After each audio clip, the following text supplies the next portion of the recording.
Les voy a comentar quién va a estar con nosotros en la noche de hoy. Gretel Ledo. Gretel Ledo es abogada, politóloga y socióloga con diploma de honor de la UBA.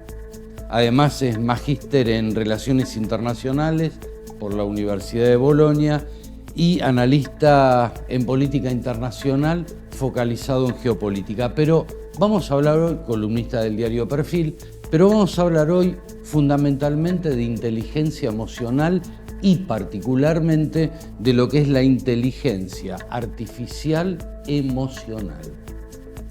Es algo que para uno que le cuesta ir acompañando lo tecnológico, me parece que es una evolución, que lo vamos a hablar con Gretel Ledo oportunamente, una evolución a lo que es la inteligencia artificial tradicional. Y esta es la propuesta que vamos a compartir con usted en la noche de hoy. Si bien la presenté en el programa de hoy, vamos a hablar de inteligencia artificial, entre otros temas, pero muchas veces la evolución de las cosas y lo tecnológico va más lento de lo que podemos ir asimilando. Gretel Ledo, gracias por este momento. No, gracias a vos, Jorge, por la cálida invitación.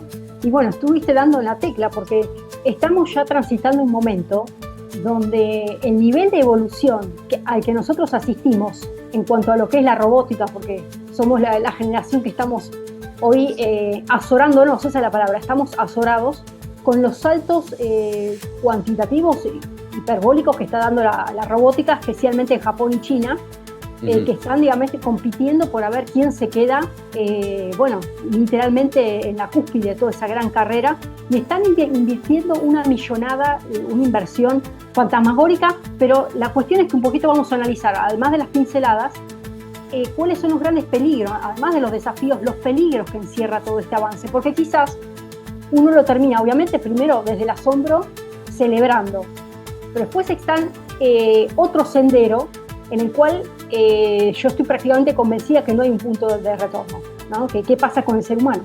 ¿Qué pasa con el proceso de humanización que están en una situación que hoy está colocándose en tela de juicio?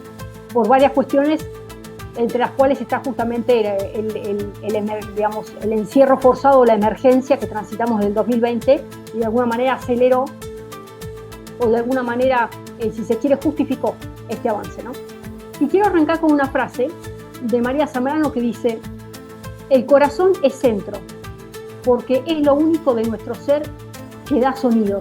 ¿Sí? Quédense con esa frase, el corazón, ¿no? Digamos, quédense con esa frase porque podemos saber que la robótica a ese punto no va a poder llegar, ¿no? Por más que tengamos grandes androides o humanoides desarrollados. David Hume dice, nada es más libre que la imaginación humana. Fíjense, entonces Zambrano me habla del corazón, que le otorga sonido a nuestra vida, y David Hume va a decir la imaginación humana. O sea que hay capacidades que por más que avance la tecnología son irreemplazables. Son irreemplazables porque tiene que ver con una etapa, no solamente con lo lúdico, sino también con una etapa creativa, del tinte creacionista que tiene el ser humano como tal, ¿no? Entonces la imaginación se construye con esos ladrillos de realidad en el que tenemos la capacidad de inventar escenas, los personajes aparecen, desaparecen, bueno, lo relata como si una escena pareciera teatral, actores con un relato ficticio. Entonces la pregunta es, ¿la persona humana es capaz de desarrollar y explorar el mundo tan infinito de esa creatividad siendo reemplazado a través de una máquina? ¿Puede la persona humana encontrarse en algún punto compartiendo ese mundo infinito de creatividad y creacionista con una máquina? Y estoy hablando de uno de los ítems que vamos a tratar hoy, que son las famosas compañías androides, ¿no? Porque hoy existen los famosos robots de compañía, ¿no? Por eso estoy hablando de que hasta dónde uno puede compatibilizar eso, ¿no? Y nosotros conocemos perfectamente lo convencional, que es la famosa inteligencia artificial generativa. Pero hoy vamos a hablar de la emocional, por eso estoy diciendo que hubo un salto. Claro. De los procesos en los cuales nosotros transitamos, ahora ya estamos en otro acápite. Entonces, primero la inteligencia artificial convencional, que ya la conocemos, que el tinte ¿cuál es? Generativa. ¿Por qué generativa? Porque tiene la función de crear contenido textual, visual, auditivo, producir. Hoy, por ejemplo, queremos hacer una consulta específica sobre algo, dónde está ubicado tal cosa, cuál es el teatro que tiene mejor sonoridad en el mundo, cuáles son las mejores, no sé, o una investigación específica, y se agrupa toda esa información con la inteligencia artificial y uno, digamos, se hace de esa información. Después están los métodos convencionales de investigación, pero me refiero a la inteligencia artificial que crea un contenido textual, visual, a partir de herramientas, ¿sí? Entonces está produciendo algo. La diferencia con la inteligencia artificial emocional es que, lejos de producir, está interpretando. Fíjense acá la diferencia. O sea, interpreta las emociones y humaniza eso con una respuesta tecnológica. Ahora, ¿cuál es el patrón común entre la inteligencia artificial convencional e la inteligencia artificial emocional? Que siempre el insumo somos nosotros. O sea, nosotros somos la materia prima, somos el dato base, a partir del cual ingresa el input. ¿Se entiende lo que estoy diciendo? Ingresa el input, somos nosotros, y se traduce en un output. Para la inteligencia artificial emocional, ese output y ese estímulo de respuesta va a ser incluso hasta personalizado. Porque yo también puedo personalizar el modo como quiero que ese androide me lo transmita a mí la información. Entonces, por eso estoy diciendo, interpreto emociones. Ahora, ¿cómo hace ese mapeo? ¿Cómo hace ese tipo de gesticulación? Porque vuelvo a insistir, una cosa es la interacción que uno hace, casi diría, unidireccional donde uno vierte una pregunta, la inteligencia artificial te responde, entiende tu respuesta, vos le decís sí, no, y está en el proceso de aprendizaje constante, ¿no? De retroalimentación. Pero después está cuando existe ya una interacción face to face, o sea, empieza a haber un mapeo de las microexpresiones del rostro, ¿sí? El mapeo de ocular. Entonces ahí empieza a haber otro tipo de información que son las emociones que trabaja la inteligencia artificial emocional.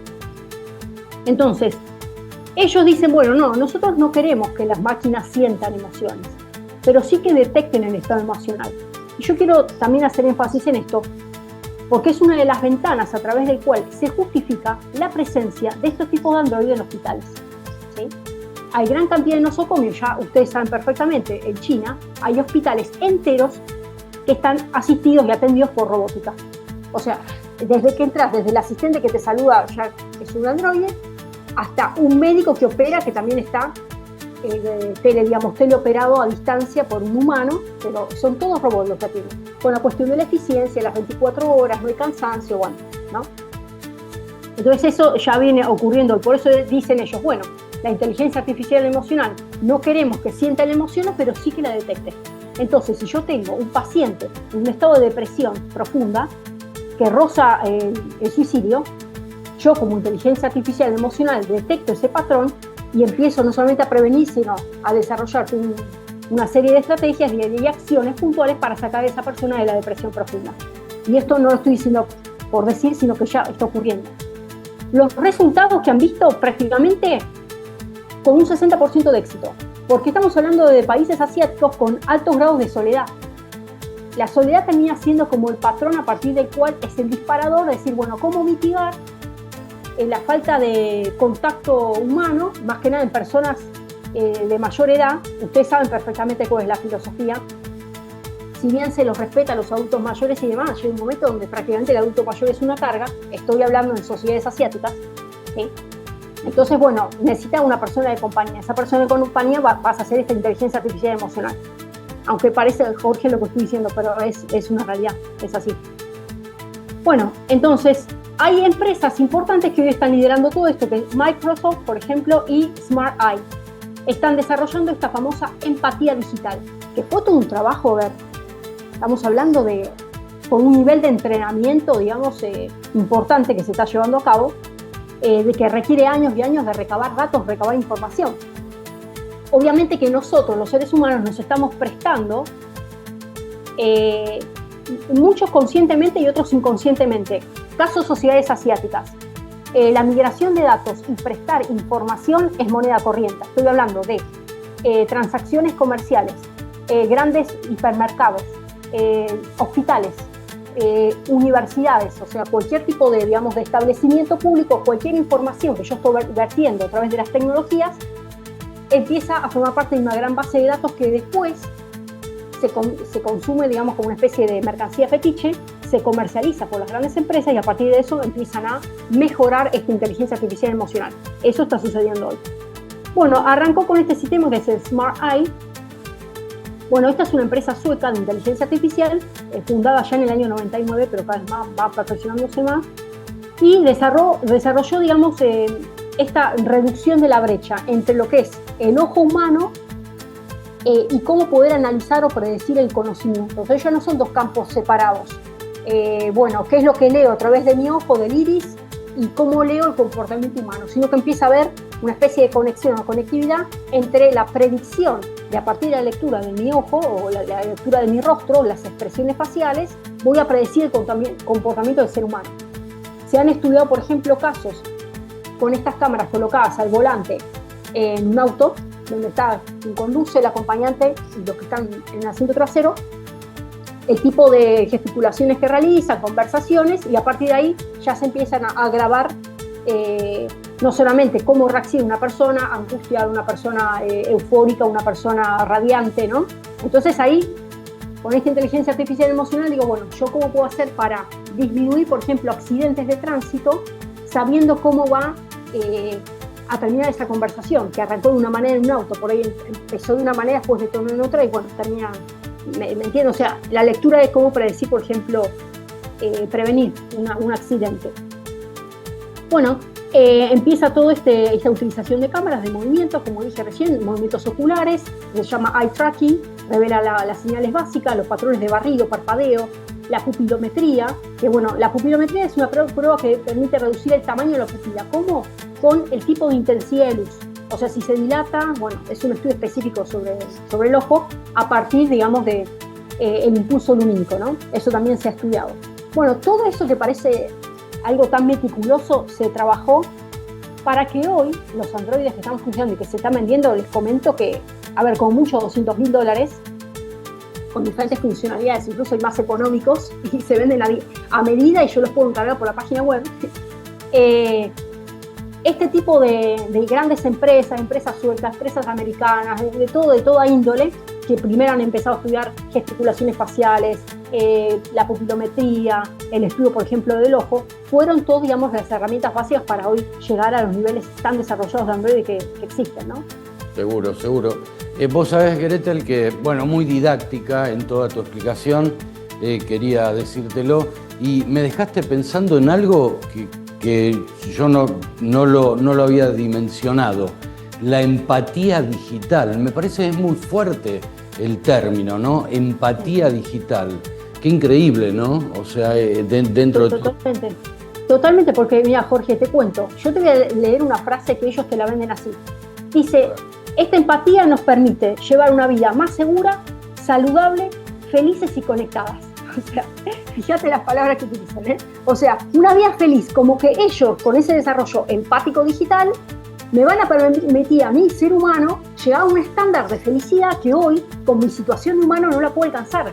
O sea, ellos te terminan diciendo, vos, en tu plano, tenés una limitación, sos un ser humano. Entonces, para llegar a esa nueva instancia, que ya no es ni siquiera Human Plus. ¿Te acuerdas que habíamos conversado siempre del famoso superhumano, la idea de Human Plus, la idea de humano mejorado? Pero eso ya no es humano mejorado. Porque no es algo que, un chip o algo que se te inserta en tu cuerpo. Estoy hablando con un humanoide, estoy hablando con un androide, estoy hablando con un robot que ya tiene esta famosa empatía digital, tiene una inteligencia artificial emocional de alto nivel, donde incluso avisora cómo voy a reaccionar después de, por ejemplo, toda una situación de angustia, ahora ya sabe cómo voy a reaccionar, porque me hizo un estudio a mí, previo, ¿me explico? Entonces lo que hace es tratar de canalizar todo eso para evitar, bueno, por eso dice, bueno, yo te voy a proporcionar una vida más feliz. Esto es lo peligroso, ¿no? O sea, la felicidad se alcanza con este tipo de patrones de integración.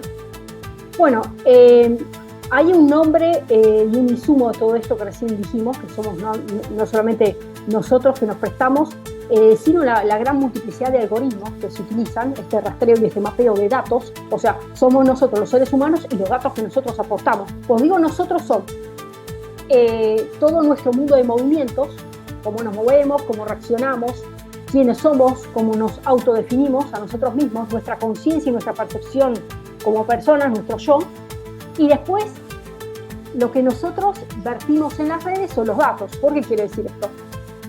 Porque hay personas que en realidad, por ejemplo, tienen una cierta personalidad o característica, pero al momento de autodefinirse o venderse en una red social, son totalmente opuestas a lo que es su esencia, ¿me explico? Ustedes saben de este fenómeno que existe justamente en las generaciones más jóvenes, de adolescentes y demás, que se venden de una manera que en realidad en su vida privada son de otra manera, y así ni hablar de adultos también. Entonces quiero decir que esta inteligencia artificial emocional está planificada para incluso hacer una lectura más introspectiva de lo que uno mismo como persona puede autodefinirse. O sea, es impresionante lo que está haciendo con estos algoritmos de machine learning, ¿no? Constantemente de autoconocimiento y procesamiento permanente, ¿no?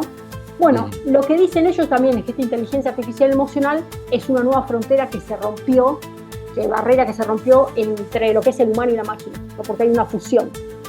Y ahora quiero resumirles algunos casos. Vamos a empezar, por ejemplo, con el caso Canadá.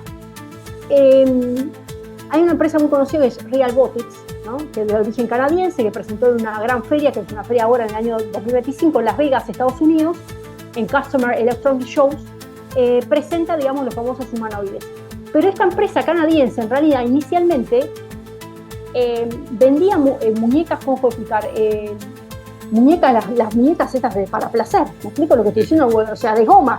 O sea, fíjense, lo que estoy diciendo eran muñecas de tamaño humano, y ellos después empezaron a desarrollar nuevas tecnologías y dijo, no, entonces hagamos un Realbotix. O sea, ya no es la muñeca con el mismo fin, con otras orientaciones, pero esa empresa nació de esa manera, con las muñecas estas femeninas, ¿no? Bueno, ellos presentan a Aria. Aria es la primer robot hiperrealista, lo habrán visto en un montón de videos que circularon, y dice, bueno, yo estoy acá para brindar dos cosas, compañerismo e intimidad a las personas. Esto es grave. Compañerismo e intimidad, ¿sí? Entonces, increíble. Es tremendo. Los creadores dicen así, no, nosotros en realidad vimos todo esto porque en América del Norte, en todo lo que es la zona bien en el norte de América, hay un gran problema que es la soledad, lo que dije recién, ¿sí? Y también que hay sectores donde las personas no están conectadas, tienen carencia humana. Aparte, fíjate el speech totalmente mentiroso, porque aparte el precio que tienen, que es una persona que no tiene, estamos hablando de $200.000 de mínimo o más. Estamos hablando de ese es el costo que tienen. Bueno, dice, está programada para imitar los gestos humanos, tiene cámaras de seguimiento y otra cosa. Mientras ellos te están mirando, este humanoide no es que te está mirando vos y te está buscando la manera de responderte, sino que analiza absolutamente todo tu globo ocular, todas, digamos, tus expresiones faciales, y ya esa información la guarda para otros casos, ¿me explico? No es que solamente va a ser personalizada por vos, sino que es un insumo después para interactuar en millones de situaciones, ¿no? O sea que está en un constante proceso, si se quiere, de retroalimentación, ¿no? De hacerse valer de tu información que vos le estás planteando, ¿no? Bueno, y después hay otra situación que plantea esta empresa, que son los famosos modelos personalizados. Ajá. Es decir, bueno, lanzaron esta rubia, no sé si vos la viste, que es una rubia de ojos claros, con nariz retildada, con pómulos salientes, que no sé, mide unos 66, y dijeron, no, vos la podés personalizar, si vos la querés morocha o la querés con rasgos asiáticos, o sea, el delirio, es tremendo lo que estoy diciendo, ¿no? A ver, Jorge, ellos dicen que vienen a mitigar la soledad, pero yo digo que con la inteligencia artificial emocional están creando un nicho para profundizar esa soledad. Porque llega un momento donde existe un fastidio hacia el ser humano, existe un fastidio hacia una esposa, hacia una mujer, donde, bueno, la quiero en modo esposa, porque también la confío hoy en modo esposa, que me cocine de esta manera. Ahora la quiero en modo sensual, ahora la quiero en modo creativa, ahora la quiero en modo compañera, la quiero en modo que me lee un libro, la quiero en modo... O sea, ¿a qué estamos...? ¿Qué es lo que estamos inventando? ¿Te acuerdas de los Frankenstein, la historia de Frankenstein, ¿no? ¿Y cómo terminó la historia? Terminó la propia criatura, ¿no? Haciéndose del creador. Bueno, claro.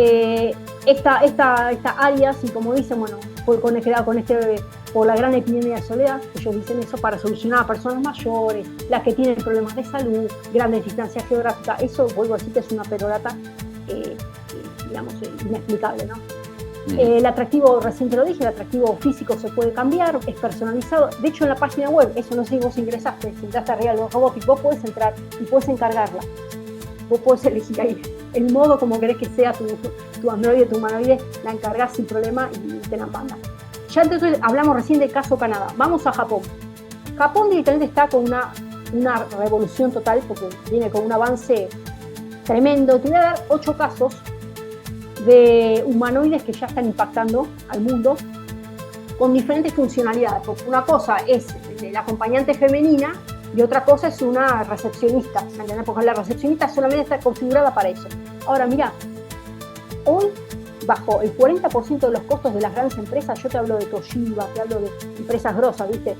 Mitsubishi, un montón de empresas grandes que la están poniendo de recepcionista, pero si yo te estoy diciendo que bajó el 40%, se están auto boicoteando ellos, porque automáticamente se eliminan un montón de puestos de trabajo. ¿Te acuerdas que habíamos hablado de cuáles son los riesgos que conlleva el avance en la inteligencia artificial para lo que es los trabajadores convencionales? Nosotros no somos cavernícolas. Yo no estoy en contra del avance de la robótica y las nuevas tecnologías, pero de ahí en más, a que vos me pongas un androide que se convierta en mi esposa, que se convierta en mi esposo, que se convierta en el acompañante de compañía, ¿sí? O que directamente coloca el recepcionista y me decís que el 40% de los costos de las grandes empresas bajó, y estás liquidando un montón de... ¿Qué hacemos con toda esa gente? ¿A dónde pasa? ¿A reserva? ¿A dónde pasa? ¿A qué situación pasa la persona? Después esto está totalmente ligado con la Agenda 2030, con la famosa renta básica universal, está totalmente ligado. Y lo vemos en la idea de que para los asiáticos los mayores son una carga, porque literalmente pasa esto, ¿no? Llega un momento donde están ahí recluidos en un giro que cumplen una funcionalidad hasta un punto, ¿no? Seguro, seguro.